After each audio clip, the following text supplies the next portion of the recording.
लाहौर की जो रैली है वो लिबर्टी से मैं शुरू करूंगा और वो हम पैदल की हमारी रैली होगी और वो इंशाल्लाह हम नासिर बाग तक जाएंगे और 1 बजे पीर को 1 बजे मैं वो लीड करूंगा। उसी तरह 1 बजे शाह महमूद कुरैशी इस्लामाबाद की रैली लीड करेंगे और परवेज खटक पेशावर की रैली लीड करेंगे।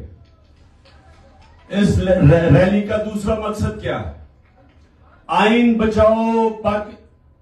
बचाओ और पाकिस्तान बचाओ।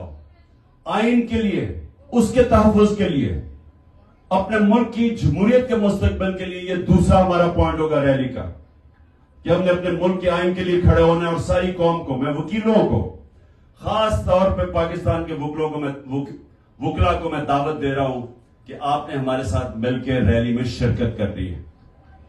और उसके बाद मैं सारा तनख्वाहदार तबका पाकिस्तान में जो महंगाई में पिस चुका है, मजदूरों से लेके जो तनख्वाहदार है, जो आज 1 साल के अंदर जो हुकूमत ने जिस तरह की महंगाई की है, जो रुपया 35% अपनी खरीदार की कुव्वत खो बैठा है, मैं उन सब लोगों को दावत